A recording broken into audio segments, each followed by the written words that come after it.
Hello and welcome to Public Conscience, the anti-corruption program produced by the Progressive Impact Organization for Community Development, PRIMOG. I am Chidezi Ogbonnaya with Esther Bassi.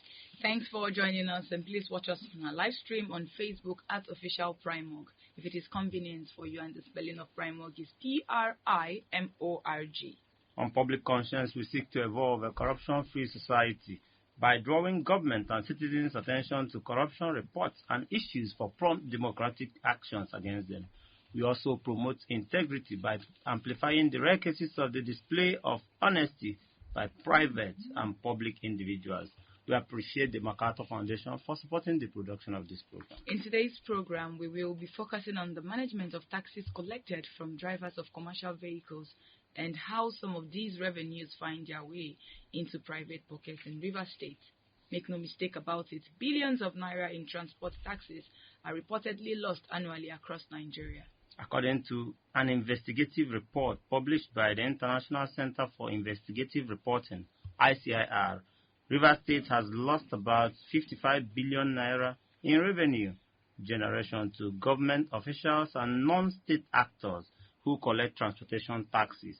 The report reveals that a large chunk of the tax goes into accounts of the National Union of Road Transport Workers, NURTW, and its members, while part of it is appropriated by community touts. Unfortunately, transportation taxes are collected from commercial drivers, tricycle operators, popularly called keke, and motorcyclists, also known as Okada riders, across the country. The concern is that individuals and groups are shortchanging local and state governments. We will also beam the searchlight on the management and accountability aspects of the park and pay policy in Abuja, which is another form of taxation on motorists and vehicle owners in the nation's capital. Ordinarily, transportation taxes are meant to have a significant impact on the country in revenue generation, which in turn should be used for infrastructure development. However, poor management of taxes collected from motorists is a common problem. Transparency, accountability, and utilization of funds remain questionable. For you out there, we would like to hear from you. As a car owner, how much do you pay when you park your car out there? How do you make the payment? How, for you motorists, do you get receipts every time you pay for daily tickets, and how much do you pay? How can the government reduce the fraud and collection of taxes from commercial drivers, and why do you think technology seems to be overlooked in transportation tax collections? Are you satisfied with how our taxes are utilized in Nigeria? These are the issues today's program wants states and local government administrations collecting taxes from commercial and private vehicle owners to address. Be ready to join us through phone and text messages during this conversation. The WhatsApp phone line to send your message is 0902-265-6167. That is 0902-265-6167. Please indicate your name and your location when sending your message. This number is for messages only.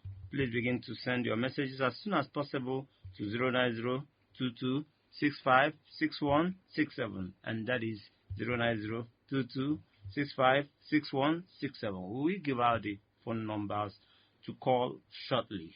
Well, if you just joined us, the focus is on the investigative report by the International Center for Investigative Reporting, ICIR, exposing how Rivers State government lost about 55 billion naira in revenue generation to officials and non-state actors who collect transportation taxes. We invited the chairman of Abuja Municipal Area Council, AMAC, to sensitize the public on the management of park and pay policy. Invitation was also extended to the president of the National Union of Road Transport Workers, Abuja, for more clarification on the report. Hopefully they will join us, does it? Actually, in our earlier episode, we invited them, but they didn't come, and the invitation is still open. They can join while we have this program. We will accommodate them. Why not? Of course we will. I mean, we are here for them. Joining us in the studio right now is a political economist, Olamileko Adefolari. Thank you for joining us. Thanks for having me, and a very good morning to our listeners out there. And we also been joined right now by the managing editor at Nairametrics, Odinaka Anudu. Thank you so much for joining us. Thank you so much. All right. Odinaka, let's dig into your report on taxation fraud, road tax fraud in Rivers State. Your report says Rivers State is losing a whopping 55 billion naira to non-state actors and officials of the NURTW in the process of collecting transportation taxes. Tell us how this alleged fraud is being perpetrated. All right. First of all, I will not tell you how it is perpetrated without telling you the methodology I used in arriving at these numbers. Beautiful. So before I did the report, there were no data on road taxis, the number of vehicles, the number of motorcycles and tricycles in Rivers State. So the first thing I did was to use the members of officials of the NURTW, the National Union of Road Transport Workers, to arrive at these numbers. In 9 local governments of Rivers State, I used about 24 of them. Even though I didn't tell them that I was a journalist, I told them that I was a researcher. But if I had done that, I wouldn't have been able to do the report. So I did it in 9 local governments in Rivers State. So at the end of the day, I asked them to estimate the number of vehicles in their own domains. So the numbers I got from those 9 local governments, I extrapolated it to the entire local governments in all local governments in Rivers State. So at the end of the day, we arrived at number of vehicles 62,418, motorcycles 24,422, and bikes 10,892. Of course, you know that several places in Rivers State do not have bikes.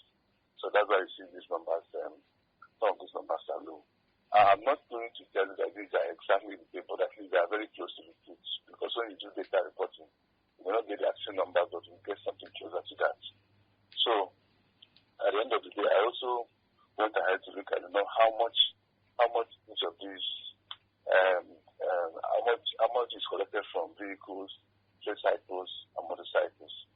So for vehicles, the average, because I'm doing average, so it will be easier for me to calculate. Yes. The average of vehicles, 1,800 daily. So every day, every commercial vehicle you see in the Rivers State gives National Union 1,800 naira daily. It's not weekly, daily. So you confirm this? Yes, of course. 1,800 naira daily. Yes. I went there to ask them. The report, this is a field reporting. So it goes straight and ask the drivers. I asked more than 30 of the drivers. So I asked more than 30 in the local government. So tricycles 1,400. So it's not, the tricycles don't pay, some of them in some places they don't pay exactly 1,400 naira straight. So I asked them the number of times they pay and how much they pay. So each of them gave me the estimate and the people they pay to. So bikes is 400 naira. So at the end of the day, we arrived at about 55 point something billion. So, but the interesting thing here is that 55 point something billion, and I compared it to what the state government reported on road taxes in 2022. I mean, this data is very open at the NBS, National Bureau of Statistics. How much did they report? So they reported 223.93 million million. So you see the gap between 55 billion and 55 point something billion and 223.93 million in 2022. So I think the truth is that the numbers we get this year, it could have been the numbers we could have got 2 years ago, because these things don't change. Like when they collect 1,800, they don't change. They keep on collecting the same amount of money. So whether you do it next year or 2 years ago or 3 years ago, you will probably find out that it's still the same. So I've done this similar thing in Lagos, and this is the kind of thing that the Lagos state government is using to. So it's as good as a fixed amount. Yes, so it's a fixed amount. It's not like food prices that increase in inflation. So the money they are going to charge you last year, this is the money they will charge you this year, and it's been on for years like this. Okay. So at the end of the day, we arrived at 55 point something billion. And then we contrasted it with the fact that Rivers reported 223.93 million in 2022. And we saw a very big gap. Okay, you said this morning this extortion or diversion of funds is being perpetrated by officials of the NURTW. National Union of Road Transport. Just throw more light. Okay, because these payments are made to the union. All these payments you see are actually made to the union. So at the end of the day, I went to the River State government to find out if the unions are bringing these things to them. But these investigations, I spoke with what I call the National River State Internal Revenue Service. They don't have data on how much National Union actually pays them. Either they didn't have or they didn't want to give me. So I called the Commissioner for Finance, Commissioner for Information, Special Assistant to the Government on Media and Publicity. None of them had any information. I also called the Commissioner for Transport. No information. Didn't even pick. Did they acknowledge that there's a problem, the River State government, when you approached them? Which is that they didn't even talk to me. Okay. That's the point. Are you there? Yes, I am here. Okay. So they didn't talk to me. The Commissioner of Transport didn't even pick my call. I sent him a message. Because the rule of reporting is that we sent WhatsApp messages, we sent text messages. At the end of the day, they didn't reply. They didn't pick my call. Called me like 3 times, more than 10 times on 3 different occasions. I also contacted the only person that spoke with me was the Commissioner for Information, who told me that it was not within his remit. So he directed me to the Commissioner for Transport. I called him, he didn't pick. So I went back to the Chief Press Secretary to the Governor. He didn't say it was not his job. At the end of the day, everybody was judging. Nobody wanted to address the real issue about the problem. So I also spoke with the NURTW.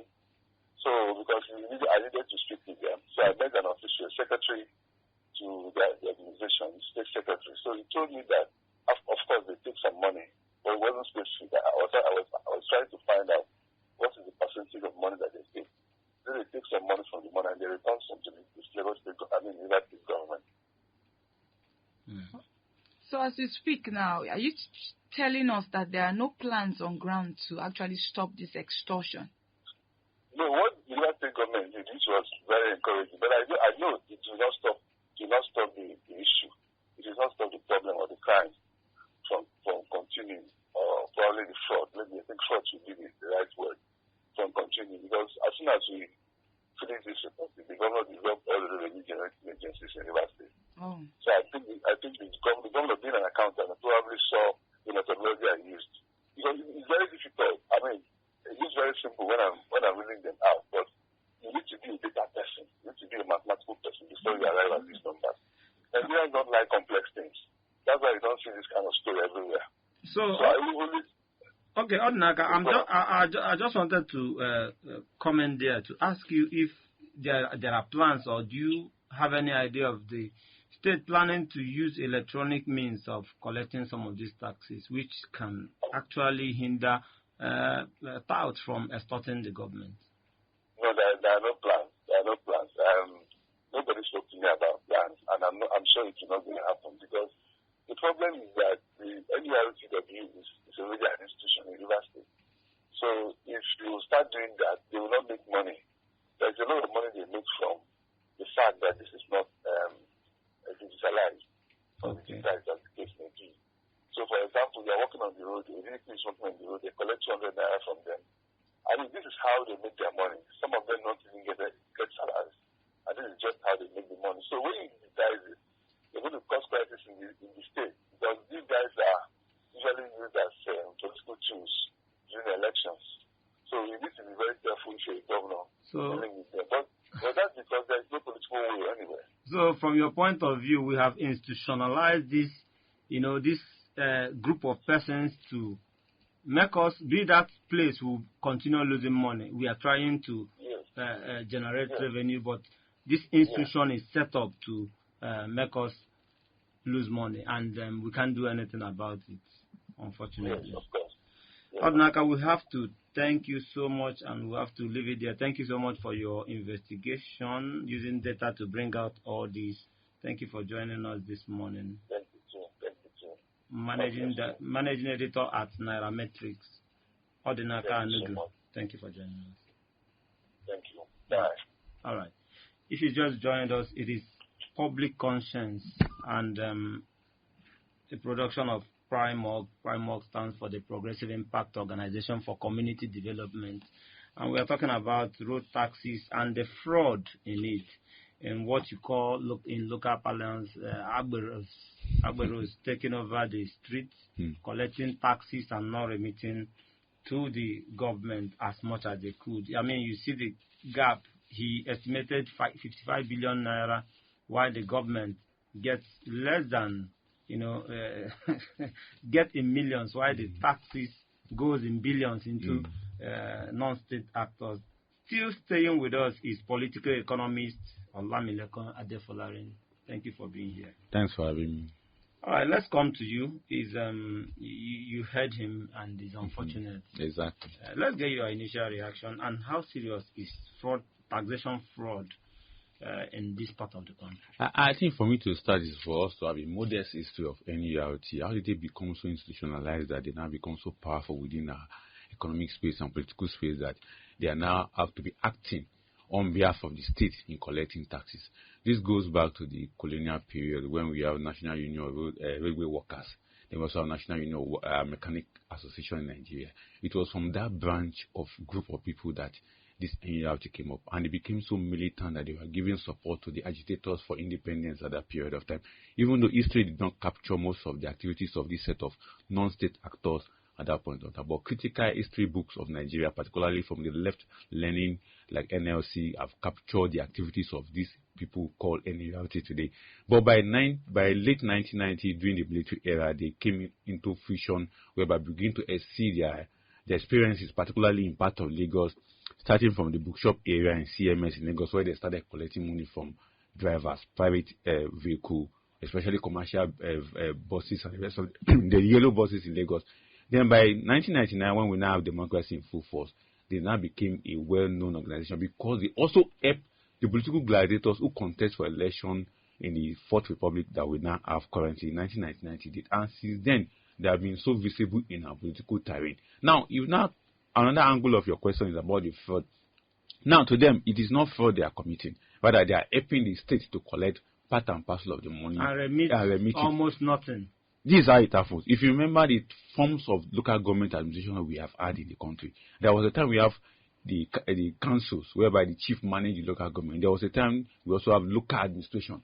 Then there was also a time we now have the local government administration itself. So what happened is that within the type of local government administration that we have in Nigeria, local administration is what allowed them to come in, whereby we now give private individual opportunity to collect money on the part of local government.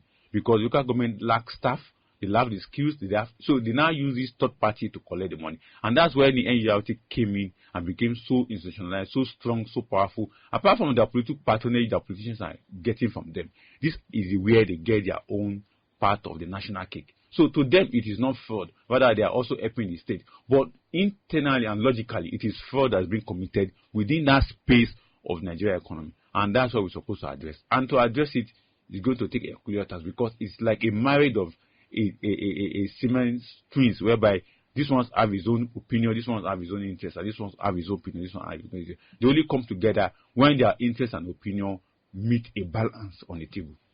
You aligned with our guest, Odinaka Anodu, who said that politics has given a lot of boost to this corruption and that road taxation. Exactly. So when we mix this with politics, you are saying that this corruption has come to stay and is not something to fight off easily. It is not going to be easily fight off because it has been institutionalized in a way that the political patronage between the two groups, the state actors and non-state actors, have given back to what we have seen today. But it can be corrected through constitutional means, whereby the local government who have that sole power and the state subnational government who have that sole power to collect this type of transport fee or transport charges, they have left it hook, line and sinker for these non-state actors to enjoy.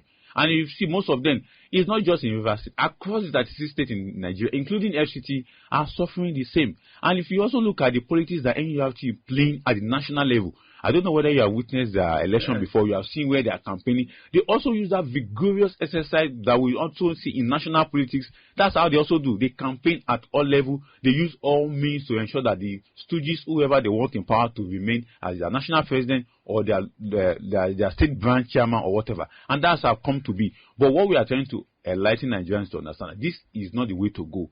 But for me, it has to come through constitutional amendment that will give that power solely to the local government and state government to use their own skilled staff to collect this tax that we are talking about. Well, Olamilekon, you've talked about how the unstructured local government level is affecting or is promoting or strengthening the collection or the extortion of transport. Exactly. What other fundamental problems of tax administration, particularly in taxes collected from transporters, are we likely facing in Nigeria? The issue is this: when the money is collected, nobody asks for the accountability. If not for this Chijo Dikumaka that did this investigation, and that many people are beginning to see the line of Lady, there's a problem here. I think there was also a report last year of Lagos whereby over $100 million is always generated every year in this same regard by National Union of Road Transport that will even cause a fraction within that same state last year. Now, the problem lies in the non-accountability of this money and the usage of the money,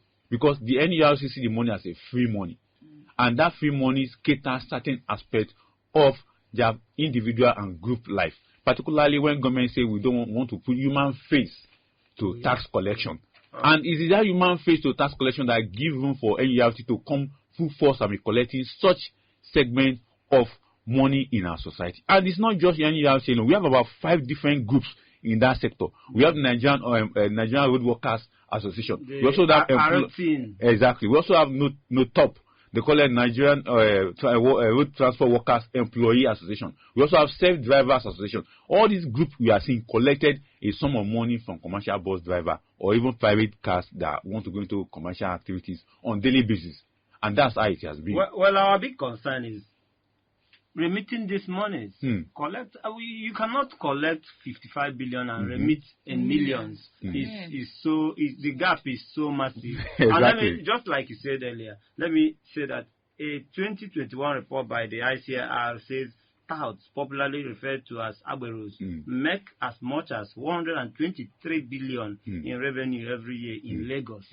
Alone, which is Lagos is the biggest economic hub in Nigeria. Exactly. The report also is based also on number of commercial vehicles in Lagos, keke and bikes that ply the road. A whole lot of issues.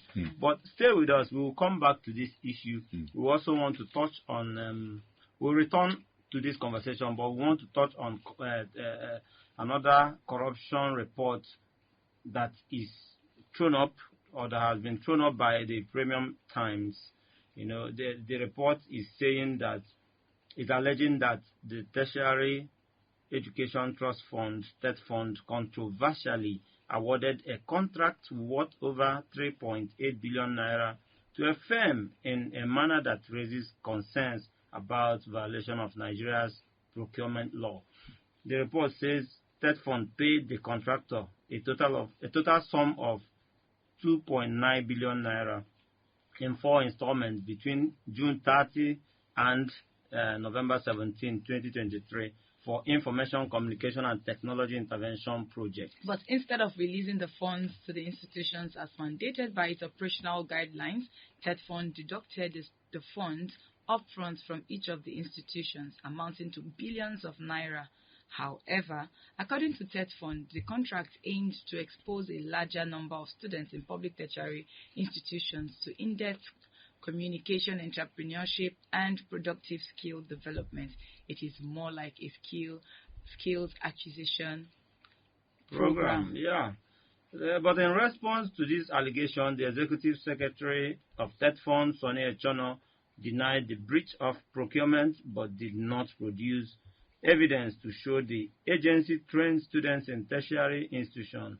However, we invited TET Fund to join us and set the record straight on today's program, but they are not here. They sent us a response, and the response was simply that they can't join us this morning, but that ICP, the case is already before ICPC, so they didn't deem it fit to go on and join us in the studio.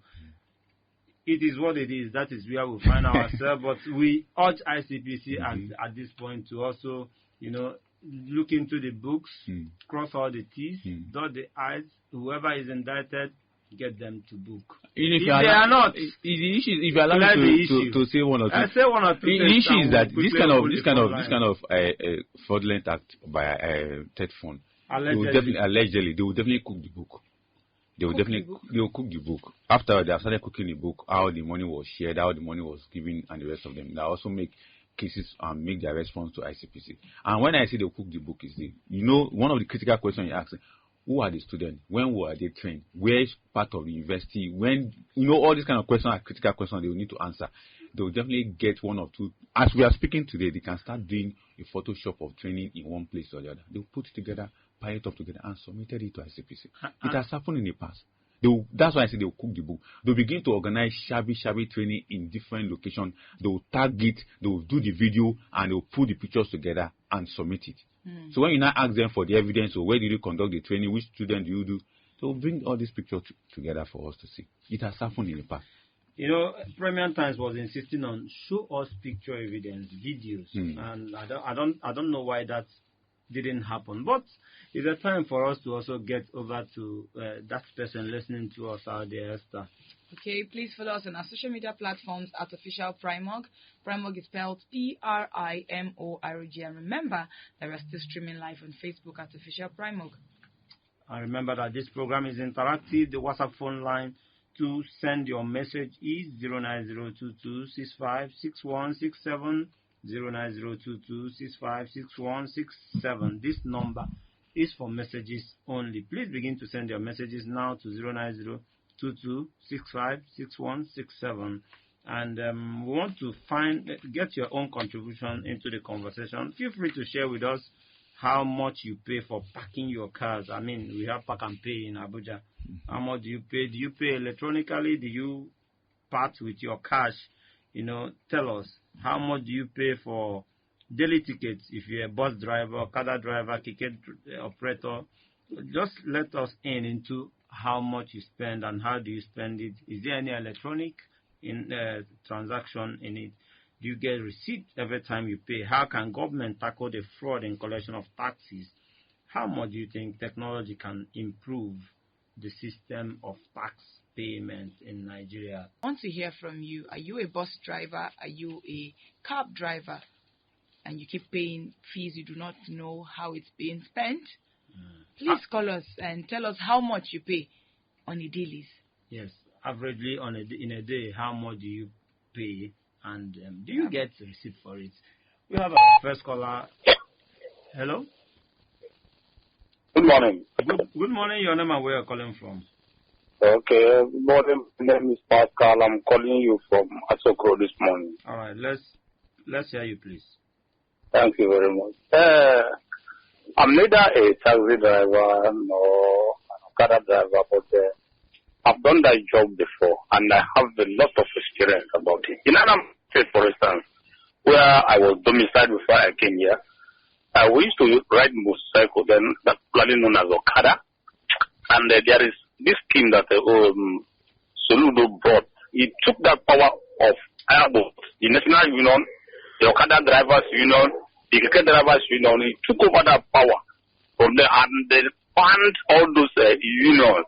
Now, the collection of that money was through the government, through the state government. They now, just like one of the speakers said, he brought some skilled people who are presently collecting that very levies from the National Union, and it is going to direct to the force of the state government.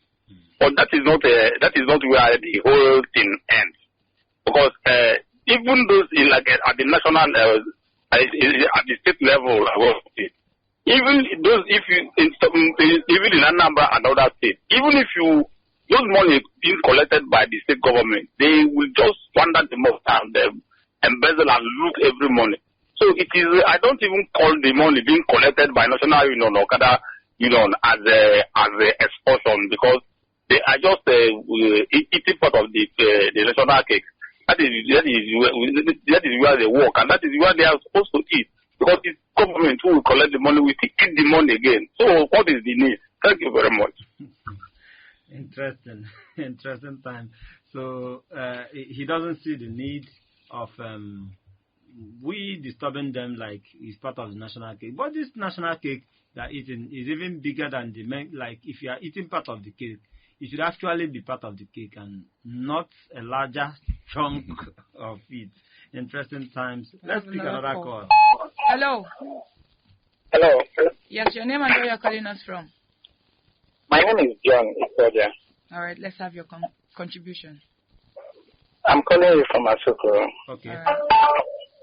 Go on. Well, my own issue that I have is some of the tax folks. I know we have pack and pay. Those ones that are taking care of the pack and pay, it's not my issue much. Do you even patronize them? Sorry to jump in. Do you patronize them? I recognize them. They have not done anything wrong to me anyway. Okay. The issue I have is some task force that I don't understand in town. Those one that maybe you want to help your brother or your sister or someone that you see along the road that you want to help, the task force will come from nowhere, arrest you, ask you to pay like 20-something thousand for picking somebody along the road. I don't know where the fund is going to. What are they using that money for? And why did government allow such thing to be going on in a city like Abuja? You can't help your brother. Even you at the office there, you are coming home now, you cannot help your colleague. You can't pick any of your colleagues from Nyanya Bridge or from along Wuse Market or AYA Bridge. So I don't know if they can have anything to do about that. I will be very happy about that. Okay. Thank you for your contribution. I think we see them every day. We see them every day and see some people run around the bridges. And all right, go ahead. Your name and where you're calling us from. I mean, taxi driver, but I know taxi driver, but those taxi driver and bike rider, they are really paying a lot. Especially when you go to party, there's one man standing in a one day collecting tickets. And if Okada has an issue, like Okada gets spoiled, they will not get any help. But they are collecting to 200 every day, 50 every day, 100 every day. And when Okada spoiled, they will be looking for money to fix it. Those the money they collect, they are supposed to use to help those Okada that have issues. Also the same thing with the taxi. Sometimes taxi will break down and we're looking for money to fix the engine. But they are collecting 200 for their hand every day. Where is the money going to? And all citizens in this country are paying tax. Anything that we buy in this country, we are paying tax through that place. Because everything has cost. Let me ask you. Yes. You live in what's the name now? Pape? Yes, we live in Pape. I live in Pape. Right. Now around 26. Can you turn down the volume of your radio set? It's still holding back at all. I'll turn it down. Okay. Do you know your councillor, like the representative of your ward? In Pape? Yes. I don't even know him because they are not doing their work. How can I know him? Okay. Because I wanted to ask you if you had approached him to raise this issue, so that you find answers to some of these questions. But unfortunately, you did not. But thank you for joining us. Thank you for calling. Yeah. If you want to really know what I'm saying the truth. People should come any morning and ask you see them. They collect tickets, they collect money every day. Okay. The same thing with taxi, every day. All right, thank you very much for your contribution. What are they doing? They collect tickets every day. What are they doing with the money? You have some... Exactly. What are they doing with the money? I think we also need to dissect the money they are collecting, because from our own personal look into what NERT is doing, what the local government is doing, what the state is doing as of national level. Take, for example, if you take a look at what in Nasarawa State, which I have examined very well, and part of Abuja. Now, NERT have tickets for their members. The local government has its own ticket, then the state has their own ticket. Each of the ticket is grouped in percentage. For example, if you collect 200 naira from a particular motorist, depending on the size of the motorist, if it is a white bus, they could collect up to 700 naira or 1,000 naira. Each of that 1,000 divided into 3 places. One is for the union, the other is for the state, the other is for the local government. That's how they divide the money altogether. Then for commercial buses in Abuja, for example, you see AMAC collecting from those buses. Then you also see those green taxis, AMAC collecting from them. Then each of them has different group. Like this particular individual that is talking about Pape now. Pape has his own different union from NURT. In the sense that the NURT is still there, but there's another group of union that is also existing in Pape that also collect extra money. That's why I say that majority of people complain about Pape, the transport fare or whatever, because of the activity of unions within that area. And that's why I say that when we now talk about this money being put together, or maybe we want to now say, okay, like the first caller talk about that, and we should not disturb them, because at the end of the day, the union collect chunk of their own part of their money, and also collect part of the one that's supposed to go to the state and add to their own. And that's why I say that it is very much on the part of the union making much money than the state government or the local government. Olamilekan, let's talk about the usage of these funds. Mm-hmm. One of the callers said, what are they using the money to do? Mm-hmm. You collect this money. The roads are not fixed. That is just one of them. What is the money supposed to be used for? And what are they not using it for? How should this money be impacting states? First and foremost, just like the citizens are so docile, they are not acting on this respective issue. The same way the union members are also not acting. Now, for example, if a policeman arrests a particular Okada rider or a bike rider or motorcyclist or whatever, the union is supposed to come as intervention to come and help him out of the situation. But they don't come. Those are the aspects where the money is supposed to come from. I don't know whether you have come across these ones that will carry maybe if their member die or their member is in hospital, they will not be begging passengers to even contribute money towards the upkeep of that individual or that group of people. That's what happened. So the money is supposed to be for the welfare purpose of the members of the transport union or wherever they call themselves. But even internally, they are also, there is fraud. There is exactly. That's why I see that if a chairman of a particular state is passing, you think it's the governor that is passing. He has an SUV. He has an escort. You also have not armed, but their uniform kind of their membership that will follow them. So you see them in luxury cars. They live large like our own politicians. That's how they live. Then on a part of the local government and the state, what are they supposed to use the money for? Maintenance of the road, critically. That's what that money is supposed to be meant for. They all build new roads if expected. But they don't use it. And that money is looted. Because nobody is asking for the account of that money. Nobody is asking for the transparency of that money as expected. When you say nobody, you mean the state is not asking, the people are not asking. The people are not asking. And the people in power will, since nobody is asking them to give account of what they have collected from transport charges and the rest of them, they will keep quiet. We are talking about road taxes and the fraud that is robbing us of all the, benefits that we should have gotten from it. But let me come to you, because we cannot stop talking about transparency, accountability, even if we want to shy away from it. Is there any way this system can get digitized in the near future? And what do you see when we talk about, because it's looking like there's no hope of the collection of these taxes going digital. Exactly. What can we even expect from that? I think we can go that route, but the challenge is for the politicians, because that is this cesspool of free money for even the political office holder as well as his gang of friends who are in NURT. If we digitalize it, that means it has to be accountable, it has to be transparent, that means it has to come into the coffers of the state. But how would they get free money that cannot be accounted for? That's why many government officials are afraid of digitalization of their financial or automated financial platform for all the money coming to their state, all the money they are generating. So when you talk about revenue at the state level and say, let us use digital, let us use internet, let us use sophisticated means to ensure that we have accountability, they will be afraid. They will say no, they don't want it. Or they will started it, but they will have a means of breaking the value chain of that process. Take for instance, in Abuja, let me just expose what is happening in Abuja in terms of all these transport charges. Abuja, they build parks. The parks are not managed by the FCT or FCD or AMAC. They are concessed out to individuals who pay in advance. Like the one we are talking about, harassing people under Yanyan Bridge. Those touts are working for the concessed companies.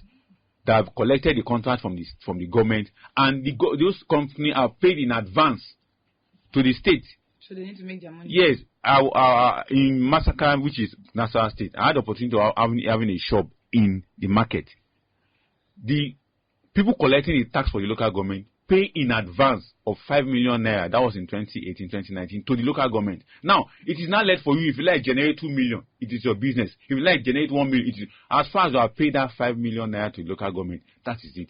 And it happens across all state and local government. Now, that, when I mentioned that they don't have the skills, manpower to collect those tax, so what they now do is to concessionalize those markets, those space, those transport collection to individuals like NGOs and others to collect, but they must have paid them in advance. They must have paid the state the money in advance.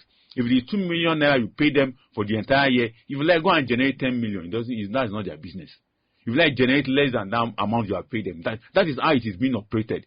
And so, as a result of the kind of unstructured local government that we have practiced, particularly by bringing local government administration instead of practicing local government council administration. So all these are aiding corruption, yes, abetting corruption. And you also mentioned prominently that politics and politicians are driving the corruption in road taxes collection. Definitely, because they work together.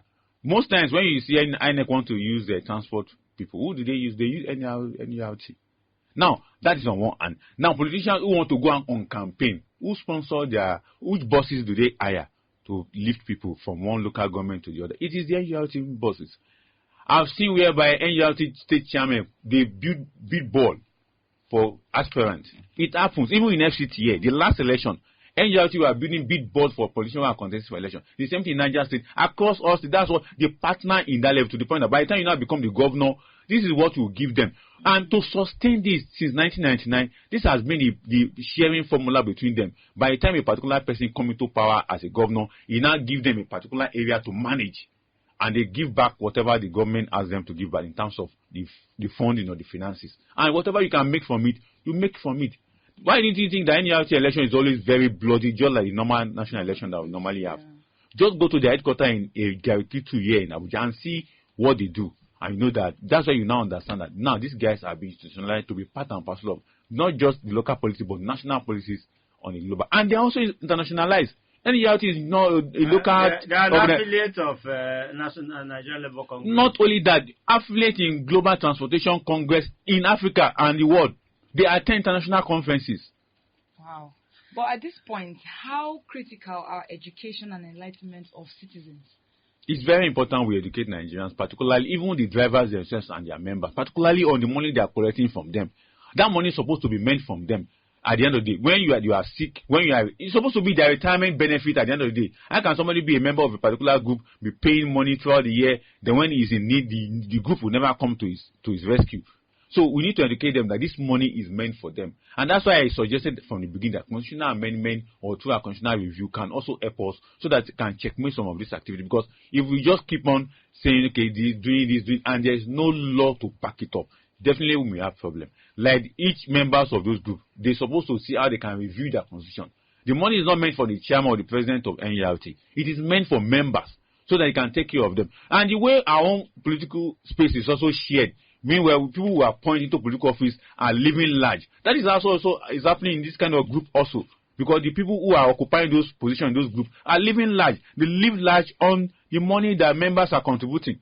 So it's the little few ones that goes around that you maintain. And that's why, for example, in Lagos, they say there are different junctions you pay different amount of money as a commercial bus driver.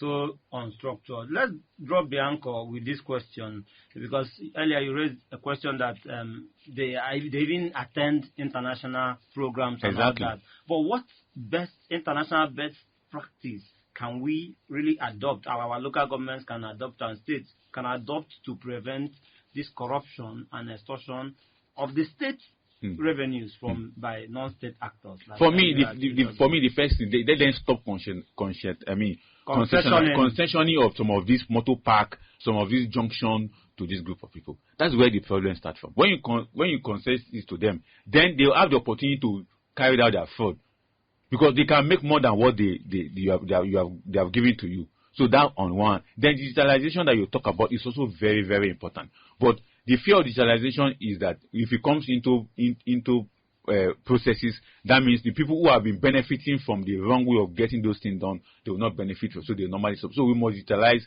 these processes. Then 2, citizens must also call for action on some of this money, particularly members of these unions. This must call for action. I've seen a situation whereby a bike man took me from Yanya Junction to CBN Junction in Kyle, and we had a little accident. His bike got broken, and I asked him when I was being treated. I said, "Do you have your ticket?" He said, "He has a ticket." I said, "Call your chairman, let them come and fix it." He said they will not answer him. I said, "But you have been paying tickets since January till now." He said they will not answer him. So the union members must also be very active by asking for accountability on the part of the people leading them. Although they will claim that they are leading them to sustain the temple because they are the one relating with the politician. Because if they don't relate with the politician, that means the politician one day the politician will just come up and say, "Okay, we are banning all manner of a union in the country." Just like it happened some state before, they ban them, but later they come back after settlement. All right, so we are totally out of time. One word for ICPC as we expect them to investigate the debt fund alleged corruption. I think for me, they should make sure they engage forensic processes in debt fund activities. That will help them a lot. All right, forensic. It is a very good place to drop the anchor, Esther. Please visit our news website, primognews.org. That is primognews.org. For all the details of our reports and interviews, visit our website, www.primog.org, to get all the information about Primog. And you can watch our videos on Primog TV, our YouTube channel. Please subscribe to get reminders when we have a new post. We appreciate our guest, political economist, Olamileko Adefolari. Thank you for joining us. Thanks for having me. And many thanks to the managing editor, Nairametrics, Odinaka Anudu, who joined us via the phone from Port Harcourt. Thank you all for joining us today. Public Conscience has the support of the John D. and Catherine T. MacArthur Foundation, committed to building a more just, verdant, and peaceful world. Get more information about the foundation on its website, mapfound.org. Join us again here next week for another episode of Public Conscience. And remember to follow us on Facebook, X, formerly known as Twitter, @OfficialPrimog. I am Esther Bassi. Remember that birth registration and certificates are free if your child is under 18. Help stop the corruption in birth registration and do not pay for birth certificates. Also remember that you can give us information or hints about corrupt acts through our phone at 09022656167 or info@primog.org. I am Chidozie Obunnaya. Stay safe.